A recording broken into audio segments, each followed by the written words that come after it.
Hi, I'm Mike Cherniffsky, and you're listening to This Podcast is Uncalled For.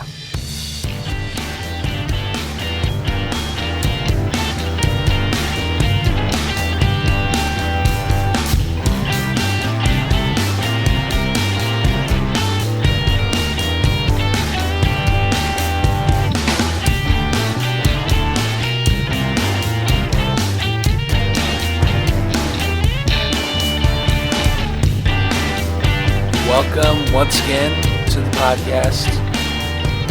I want to give a quick shout out to a Facebook group, the Podcast Guest Collaboration Community. We first used this group at the end of the previous season for our ex-Mormon discussion with Daniel John Carey. Liked it so much when his episode published, I published it in the group calling for more guests, and the result is in this episode that you're going to be hearing today, as well as the Blame Man Marshalletta episode that we'll be listening to at some point. Anyway, one of the non-romance responses I got was from today's guest, who, unlike Andrew Rainey, this guy was actually paid by the Bernie Sanders campaign to work on it. And we're going to have a little PS at the end because our guest suggested this. The audio, courtesy of the Library of Congress, public domain, free to use, of Washington's farewell speech. Our guest suggested it, and we'll go from there. So please welcome Mr. Trevor Adamson to the podcast.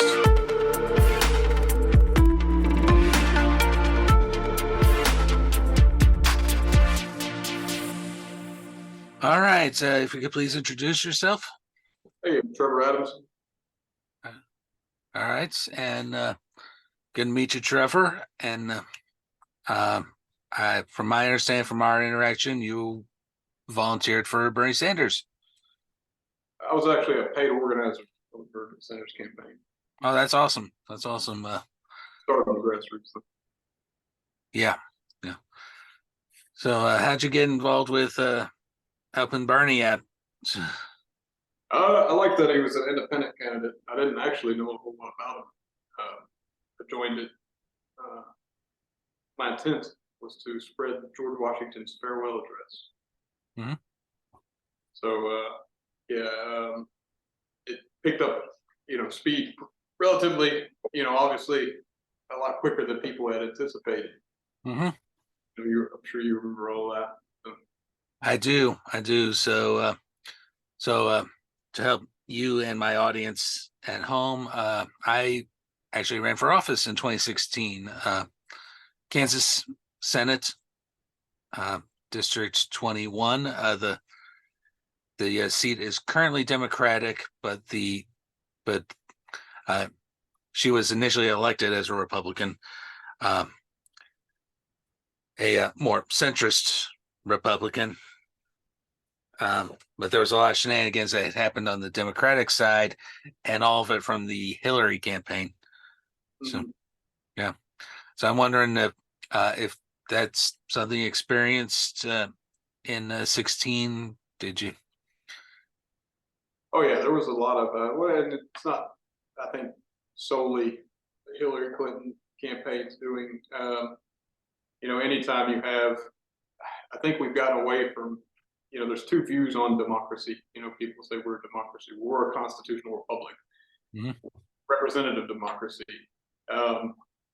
With the push of people getting into politics, I think the second thing that it did, that we're now seeing the result of, is it brought in a lot of people into the process, but on the same time, people were clicking up into groups, and those groups, which I refer to as pure democracy, basically see democracy as our team can come in and bully, slander, and spread smear campaigns about other candidates. And yeah, I witnessed Mm-hmm. Yeah. Yeah. Yeah, that's true of yeah, I think that was true of a lot of certainly the Bernie backing candidates in 16, including myself. So I trust you heard the episode I sent you with Andrew. I did not. Okay. Okay. So I'll fill you in on a couple of things that happened to me in 16. So first of all, I got primaried by a Hillary supporter um, who is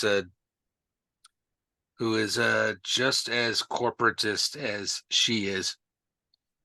I think a lot of people tend to forget when we're talking about Hillary Clinton that we're talking about someone who got her start as a Goldwater Republican. All right.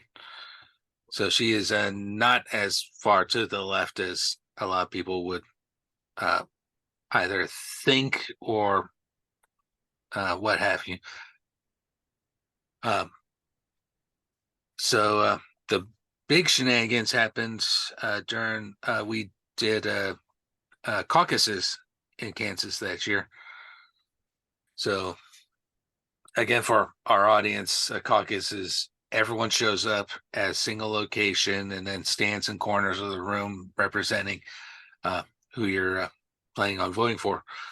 Well, at this caucus, this candidate that primaried me, he wasn't officially on the ballot yet. I got on the ballots the old-fashioned way by paying my own money to get on. He had a petition going on. He had volunteers at the caucus telling caucus goers, you need to sign my petition or you won't be allowed to get in. How messed up is that? It's called conspiracy against rights. There's actually a law for that. Oh, wow. So Logan Healy broke the law. Nice. Well, Nice. I'd have to know all the circumstances, but actually that you brought up Hillary Clinton. There was you can't mislead voters. It's seen as denying them of their right to vote. So, reference to Hillary Clinton, there was a gentleman, I forget his name, just the guy who was just convicted. I lost it, but he circulated a vote that you could vote through text message and made a meme, or apparently, according to him, he didn't make the meme, but their intent was to deceive black voters from voting in the primary. And yeah, he was convicted. He's only serving 7 months of that conviction, but anything to mislead. So the way the statute reads is 18241, makes it a crime for 2 or more people to conspire to deny the rights of any citizen through intimidation, oppression, or injure them. And as an injury, if you they had some 5,000 people who actually texted the number. Wow. So unfortunately, you can say, well, they're just ignorant for doing it, but the truth is that the intent was to mislead, and it did mislead. That was what they were able to. Right. Right.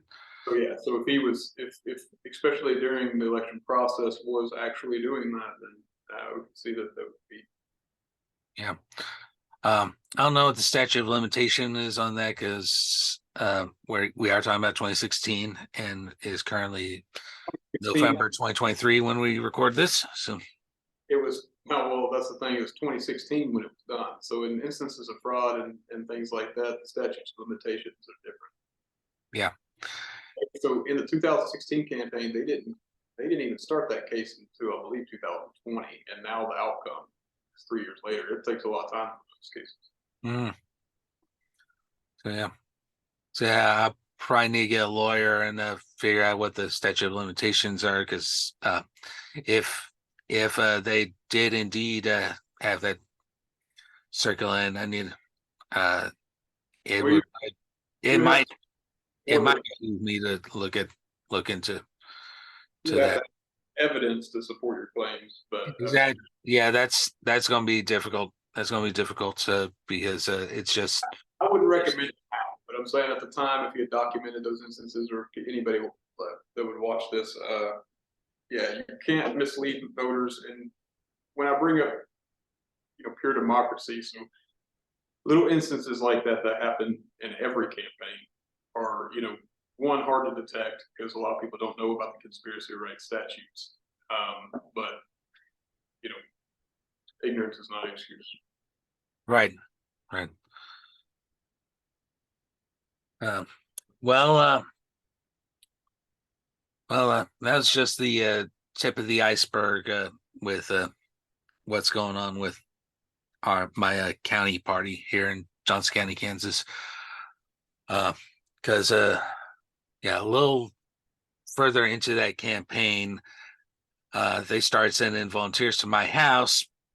I don't know if they were aware that I was candidate at the time, but and I don't think that's illegal to send people to another candidate's house, but I do know that it's highly disrespectful and frowned upon. So, what's your what's your thoughts on that? What do you mean? What do you mean they send candidates to your house? They sent volunteers to my house while I was a candidate, And pushing for my opponent. So, oh yeah, if it's public access, I'm sure it's fine. I mean, they do it in your house. I'm messing with you. Yeah. right. No, I'm saying actively dissuading voters is something that could be seen. And again, there's a court case that you can go Google. Um, encourage any misleading encourage if again someone was saying you have to sign this in order to vote or something. Yeah, Mhm. Yeah. that's yeah. But no, I mean as far as that, I'm not sure. Right. Right. Again, just hearsay, so I can't 100% prove that happened. I do know the petition existed. So, uh, but also back to that caucus for a second. They gave my opponents a platform to speak to everyone that was in attendance, but they didn't bother coming to get me to speak. It took that Bernie supporter Andrew to convince one of the co-chairs to have me speak just to the Bernie people. And honestly, I don't know how many of them heard my speech, but yeah, I felt quite disrespected about that. And needless to say, I lost in the primary. And and of course, we had party reorganization that fall.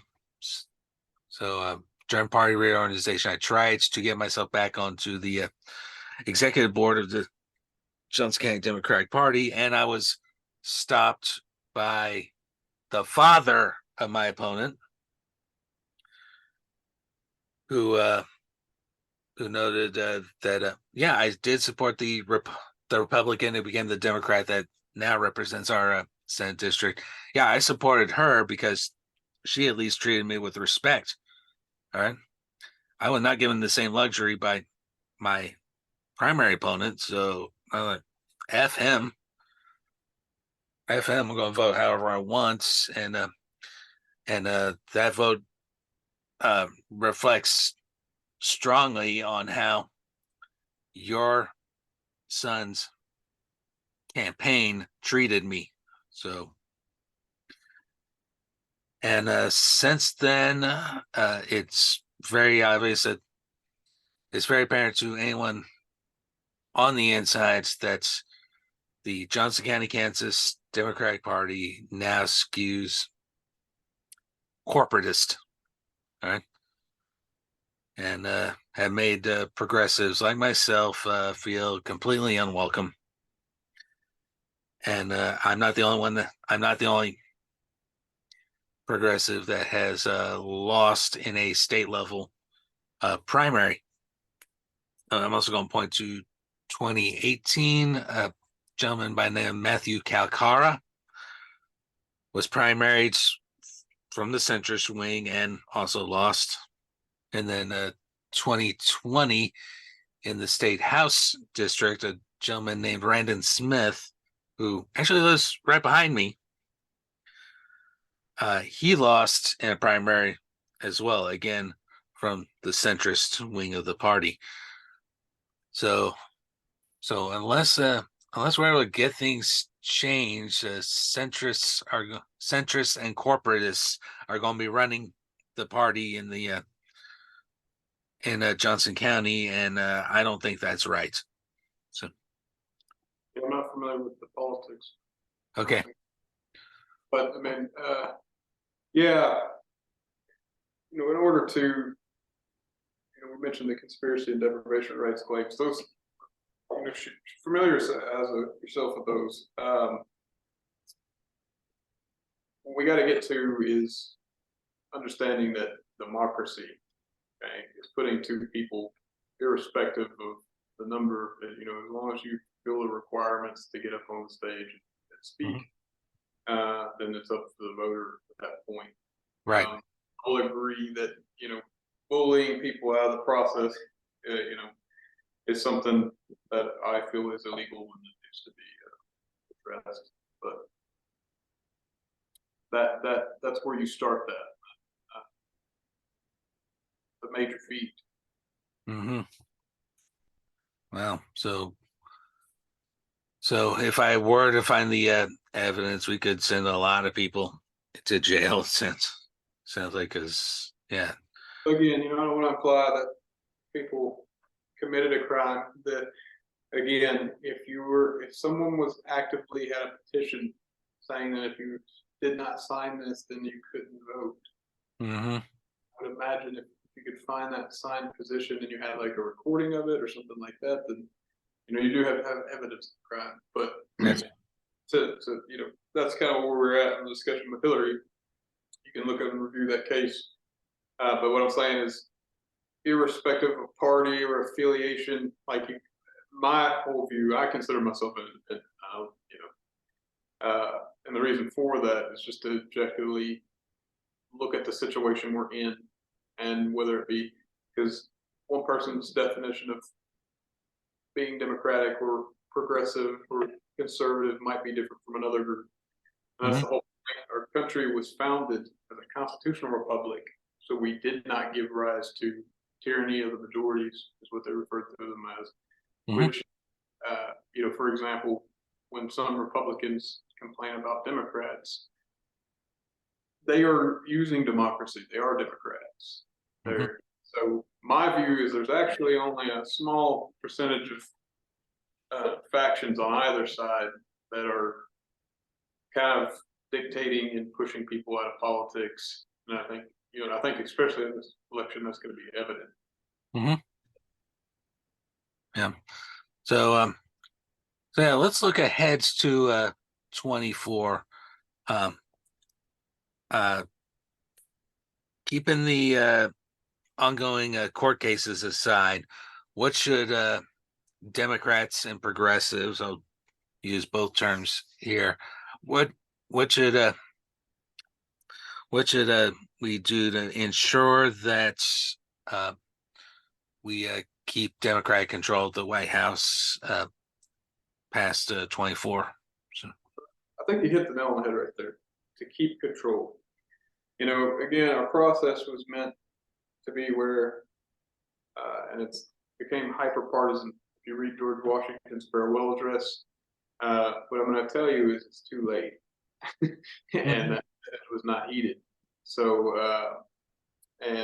what's up in the air will happen. I can tell you that I believe that this election cycle is going to be one of the most turbulent election cycles that we've ever seen. And,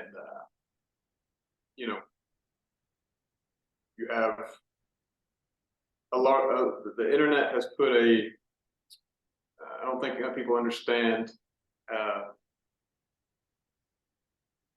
when we're looking at various sentiments of what we feel, or what people were saying, the loudest, in other words, I'll say that the squeaky wheel is getting the oil, and those aren't the people. That's not really what democracy is about. It's not who can be the loudest. And what I'm saying is, you can say it's like that, lead to turmoil. And what I'm saying is say, for example, some of these protests. It's my opinion that people who are not necessarily, aligned with any particular political view, they're just using the clout of the internet in a particular instance. Like I'm sure you've heard in organizing, never let a good tragedy go to waste.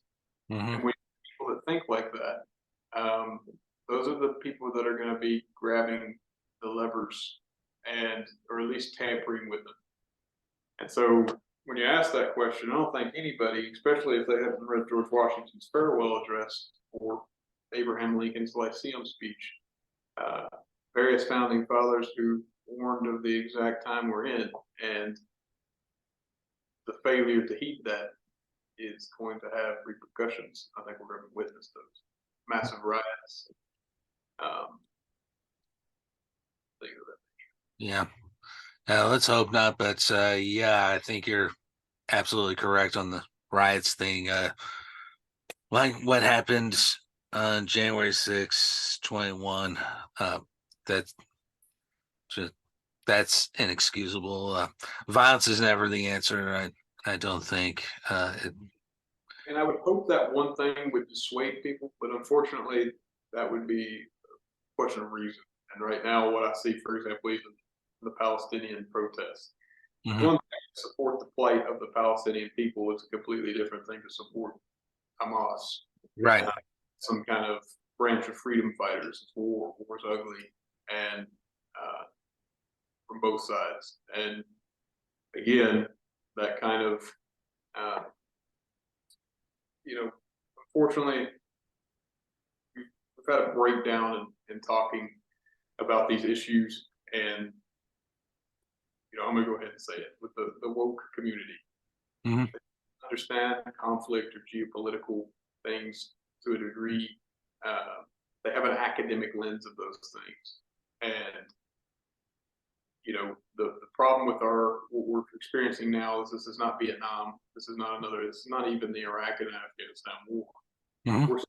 We're being inundated, for example, the Sean King, posting repetitively images of war, building up without context and with a skewed perspective. We have to look at the fact that, I watched a video, for example, where someone went around to a college campus and they interviewed college students about 9/11, and they knew. We're not looking at it from the perspective of no one has experienced, even people with I'll take that back. Other people have been in war, actually visually have seen it, have not seen people being indignant, blasted. I can't get the word, blasted with images of war. Tensions are up. I fear that that's going to escalate. Right. And in other words, what I'm saying is you can't look at this election without looking at that. And I'm not sure exactly where that's going. Mm-hmm. Exactly.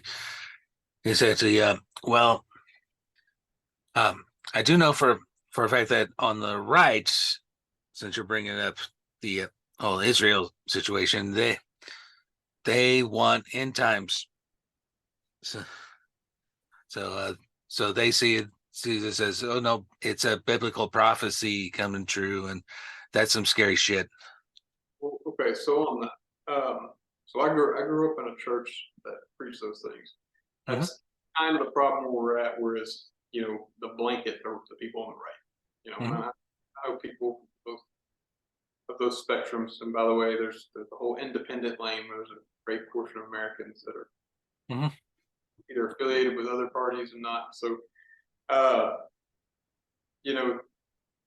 yes, I see those things, but that's kind of my point is there's a broader point of America, man. When you go out, you talk to people who do not have those radical views. Right now, we're being, again, blasted with the perspectives of some of, and I'm putting it lightly when I say the squeaky wheels, I'm saying some of the most radical voices in our society are not reflective of everybody in it. And that's unfortunately all you see on social media. Right.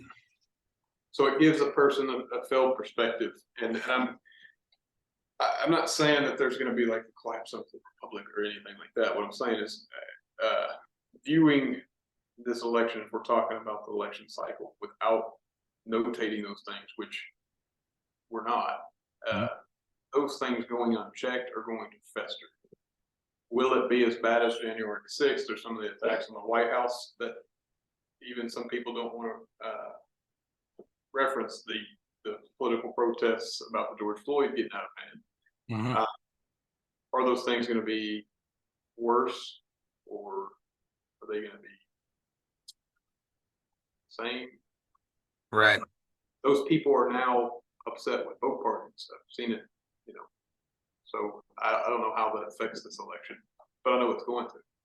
Well, yeah, invariably that sort of thing would affect an election and all that. But you do make a good point. Rioting is not limited to one side of the political spectrum, and it's not good to pretend it does. There's those people too. Don't want spade is spade. That's a problem. Yeah. So I think another thing we need to do as voters is just educate ourselves better on these candidates who actually believes in democracy and who pretends to be. What do you mean believes in democracy? Yeah, believing in democracy versus what's specifically the former president is trying to espouse, all out dictatorship and putting people like us in prison or worse. So, oh, you're talking about using the DOJ? Yeah, I'm talking about Donnie's plans to weaponize the DOJ against. So all that's extreme rhetoric. And by the way, he was held to account ultimately, but again, I'm not going to pretend that there weren't other people that broke the same laws. And we have to have some kind of faith in our judicial system, not just for when what we see as our political adversary break a law and come to justice, but look at it on the other end. So I guess what I'm trying to say by that is that's again rhetoric. So in other words, if someone did get elected president and they used the laws that are supposed to be used on everyone, now saying that you're going to only do it against your political opponent is the exact problem where we're at. Those laws apply to everybody. Exactly. So, but to address that, it's not weaponizing system. It's holding everybody accountable to the laws. Yeah, and political speech and political protest is protected under the First Amendment. Lying about election laws and trying to distance yourself from something that you started. I'm sorry, Donnie's being held to account per the legal system as we're talking about. That's not weaponization. That's the law actually functioning, and that's one thing I appreciate about the current president, Biden, that we actually have a functioning democracy right now. The system is working. I agree with you. It's not working. It's not working in some aspects, but as a whole, it's actually functioning, and I appreciate Biden for that. So, all right. So we only have a couple of minutes left. Do you have any closing thoughts for us? No, I think everybody's going to be in for a big surprise this election. I think it's going to get rough. All right. So I think the biggest takeaway is be informed when you go out and vote, and keep an eye out for anyone trying to force people to sign petitions, because they could be breaking the law. So, Fair weather. right. All right. Well, thanks for your time. Thanks for coming on, and Thanks, man. yeah.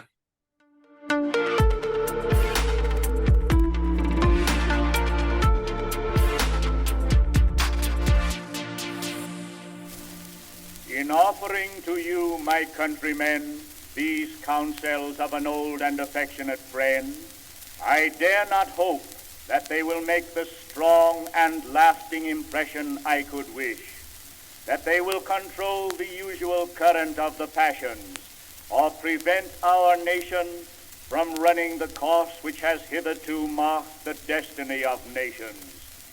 But if I may even flatter myself that they may be productive of some partial benefit, some occasional good, that they may now and then recur to moderate the fury of party spirit, to warn against the mischiefs of foreign intrigue, to guard against the impostures of pretended patriotism, this hope will be a full recompense for the solicitude for your welfare by which they have been dictated.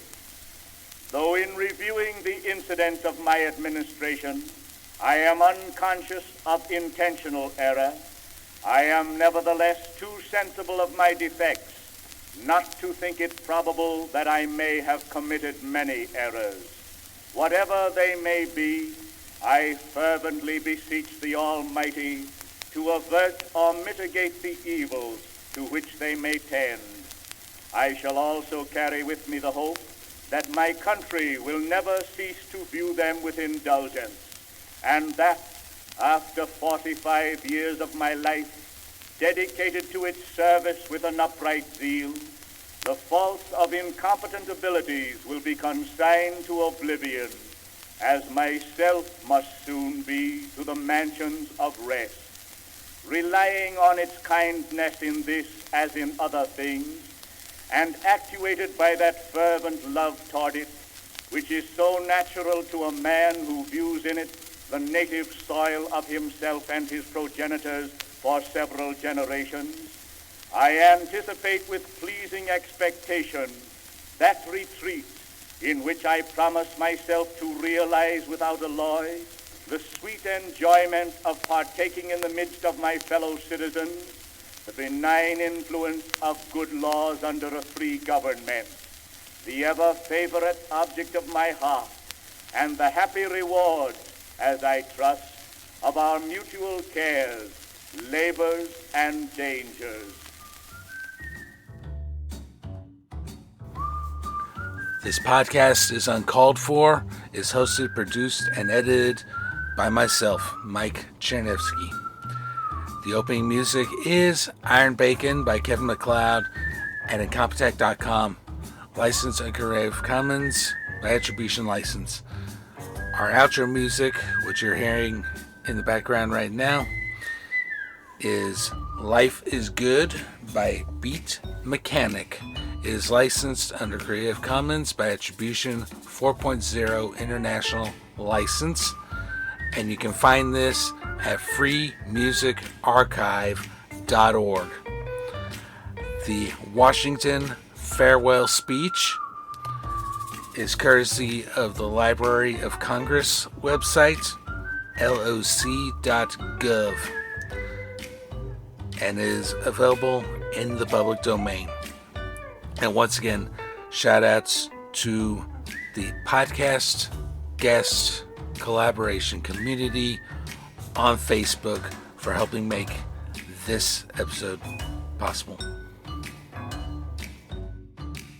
If you are in the United States or Canada, you can call us at 816-832-5160. Leave your message or question for us, and if we like it, we will play it on the podcast. Please support the podcast and purchase our exclusive Uncalled For merchandise. T-shirts, sweatshirts, mugs, stickers, and so much more. Go to www.cafepress.com/uncalledforpod. Thank you so much for listening. We will see you next time.